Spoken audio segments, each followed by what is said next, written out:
J'ai bien vu que les vidéos qui parlent de pirates, ça vous intéresse. Bah ça tombe bien, aujourd'hui je remets ça. Aujourd'hui je vous raconte comment à la fin du XVIIe siècle, un certain William Kidd, un marchand new-yorkais, va devenir corsaire, puis l'un des pirates les plus célèbres de l'histoire. Et malgré une carrière plutôt courte et avec pas mal de moments teintés de malchance, il a tout de même réussi à marquer l'histoire. Mais alors pourquoi est-il encore connu aujourd'hui? Et surtout, comment sa légende est-elle née? Un petit indice, ça parle peut-être d'un trésor légendaire.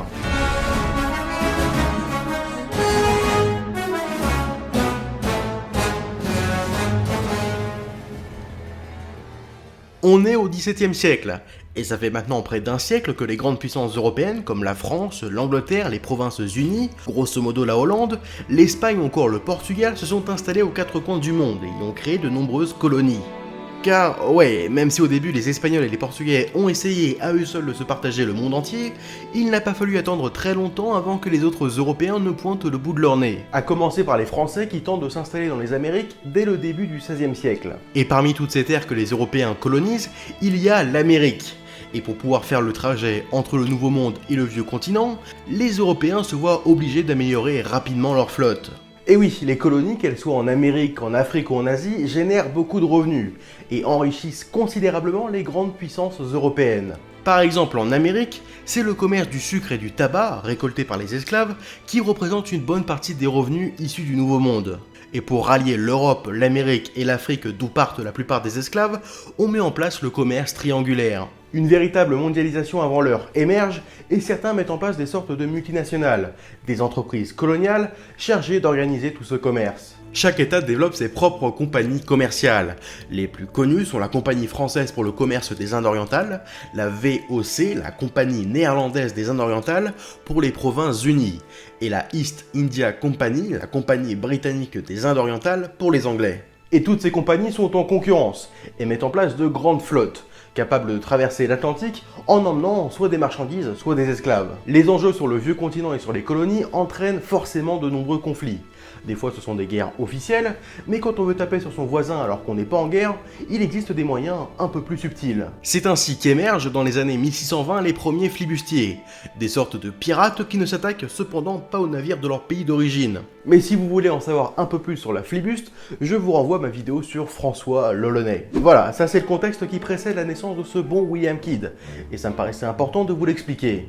Et bon, bah oui, vous commencez à connaître, dès qu'on parle d'un pirate ou d'un flibustier, généralement on connaît presque rien de ses premières années. Et bah là c'est encore la même chose pour Kidd. Ce serait donc entre 1645 et 1654 qu'aurait vu le jour William Kidd en Écosse, sans que l'on sache précisément où. Peut-être à Greenock, à l'ouest de Glasgow, ou bien Dundee, au nord d'Édimbourg. On n'a quasiment aucune trace de lui durant sa jeunesse, si ce n'est qu'il entre dans la marine en tant que marin en 1672 et qu'il participe à la troisième guerre anglo-néerlandaise, qui se termine 2 ans plus tard, en 1674, avec la signature du traité de Westminster. On perd ensuite sa trace jusque dans les années 1690, où il a entre-temps décidé de s'installer dans les colonies britanniques en Amérique, plus précisément à New York. New York, histoire que vous puissiez visualiser, c'est ça. C'est une carte de 1695 et comme vous pouvez le constater, New York à l'époque de Kidd, c'est tout juste une petite ville. À New York, Kidd est devenu un marchand respecté. Il a maintenant la quarantaine, il s'est marié avec une riche veuve et ensemble ils ont 2 filles. Il est riche, il possède plusieurs propriétés, bref, il est à des années-lumière de la piraterie. Et pourtant vous allez voir que pirate, il va le devenir, et de façon assez surprenante.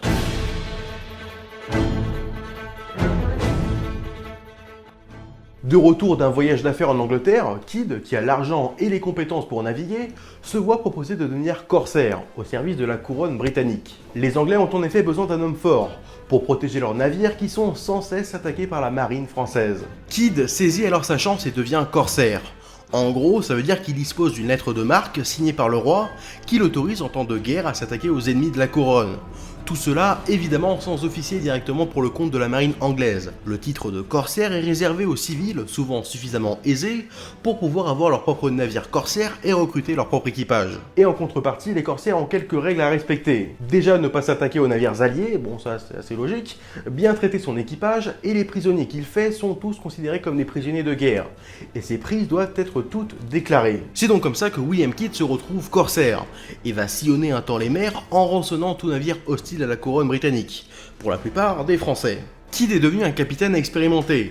Et en 1695, alors qu'il est de retour en Angleterre pour toucher une commission royale, il fait la rencontre de Richard Coote, comte de Bellomont. Les deux hommes nouent une amitié solide et Bellomont devient le principal soutien financier de Kidd. Grâce à son soutien, il obtient son propre navire, l'Adventure Galley, et obtient sa lettre de marque. Kidd quitte New York en 1696 et se lance cette fois à la poursuite de pirates.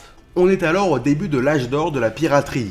Ces marins hors la loi qui agissent selon leurs propres règles et qui sont de plus en plus nombreux le long des côtes des colonies britanniques en Amérique du Nord et dans les Caraïbes. Et Kidd va se faire un malin plaisir de les défoncer. Ou peut-être pas. En fait, les débuts de Kidd en tant que chasseur de pirates sont plutôt mauvais. Il fait quelques prises à droite à gauche, mais aucun pirate à l'horizon. Si bien que son équipage commence un peu à désespérer et à menacer de se mutiner. Kidd comprend que ça commence à chauffer pour lui, et décide en 1697 de mettre le cap en direction de l'océan Indien, qui a alors la réputation d'être un véritable repère de pirates. Mais une fois arrivé à destination, les prises sont toujours aussi maigres. Alors une dispute éclate entre Kidd et l'un de ses matelots. Kidd finit par lui jeter un seau en fer à la figure et le tue. Cet excès de colère marque un tournant dans la vie de Kidd, qui s'apprête à changer de camp.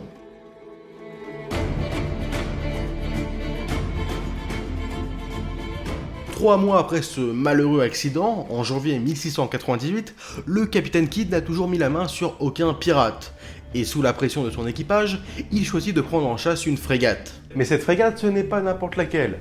Mais ça, Kidd, il ne le sait pas encore. C'est le Quedagh Merchant, et Kidd souhaite s'en emparer si possible sans effusion de sang. Alors pour cela, il va utiliser une technique assez répandue chez les pirates. Il s'approche du Quedagh en hissant le pavillon français.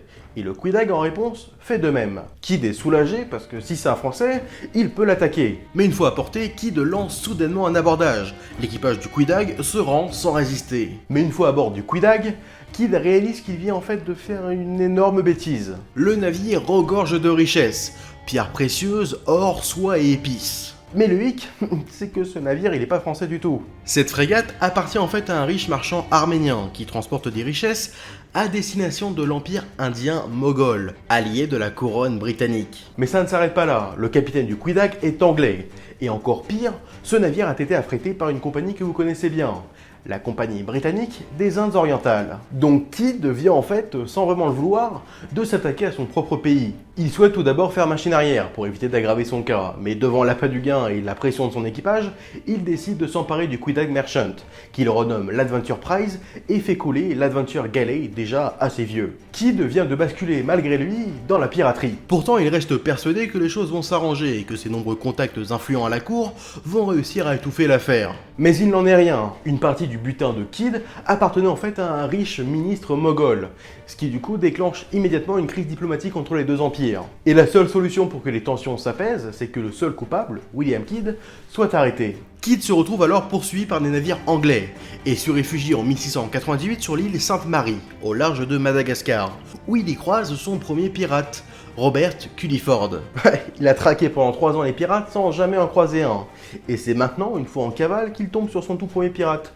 Non mais quand je vous disais que le mec était vraiment malchanceux, je déconnais pas. Et le sort s'acharne sur Kidd. Culliford fait partie des pirates qu'il était censé traquer. Alors il se dit que s'il réussit à l'arrêter et à le ramener au pays, on passera l'éponge sur ses erreurs passées. Sauf que ce qu'il n'avait pas prévu, c'est qu'au même moment, son équipage décide de se mutiner et de rejoindre l'équipage de Culliford. Kidd choisit alors, avec les quelques hommes qui lui restent, de rentrer en Amérique. Mais c'est là qu'il découvre qu'il est en fait activement recherché pour actes de piraterie et pour meurtre, et qu'un mandat royal a même été émis à son encontre. Mais il pense encore que tous ses contacts vont réussir à le sauver. Alors il laisse une partie de son équipage sur l'Adventure Prize et embarque dans une petite embarcation à destination de New York. Une fois de retour à New York, il retrouve son vieil ami Richard Coote. Mais ce qu'il ignore, c'est que l'acte qu'il a commis était bien trop grave. Et mine de rien, le Kidd, il fricotait avec pas mal de grands noms de la noblesse anglaise, comme Richard Coote, qui depuis venait d'être nommé gouverneur de New York. Et comme ça la fout mal de voir son nom associé à celui de William Kidd, tout le monde décide de lui tourner le dos. Et le premier à se retourner contre Kidd, c'est Bellomont, oui, son premier soutien, qui organise lui-même son arrestation. En 1699, Kidd est arrêté, avant d'être transféré un an plus tard en Angleterre où il y passe 2 ans enfermé à la Newgate Prison, l'une des plus célèbres prisons de Londres. Le 8 mai 1701, son procès s'ouvre et fait alors grand bruit. On y juge un marchand, un corsaire, un chasseur de pirates respecté qui a basculé du mauvais côté. Bref, assez logique que tout le monde s'y intéresse. Son procès est vite expédié. Cette affaire a entaché de nombreuses personnalités et la couronne britannique. Alors la sanction se doit d'être exemplaire. Kidd est reconnu coupable de meurtre et de piraterie et est condamné à mort. Le 23 mai 1701, Kidd est conduit à la potence. Jusqu'au dernier moment, il tente de se faire pardonner. Mais rien n'y fait, William Kidd est finalement pendu. Son corps est ensuite placé dans une cage en fer et suspendu au-dessus d'un quai au bord de la Tamise, en guise d'avertissement pour tous ceux tentés de rejoindre la vie de pirate. C'est comme ça que meurt William Kidd.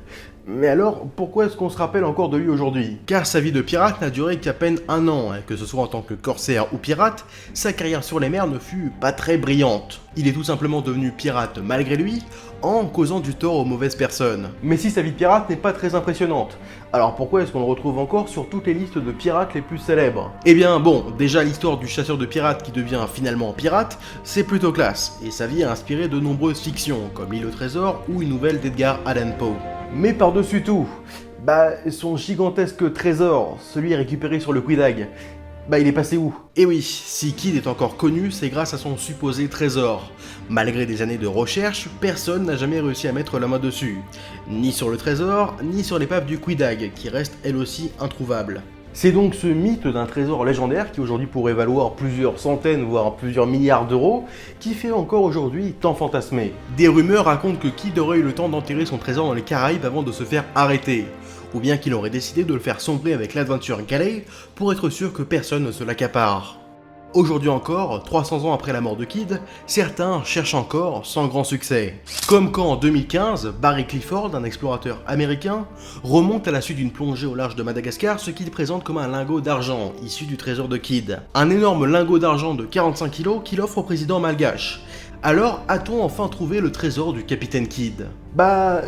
Non. En fait, ce lingot était composé à 95% de plomb. Donc il a aucune valeur. Donc je suis désolé, mais on est encore très loin de mettre la main sur ce trésor légendaire, si tant est qu'il existe.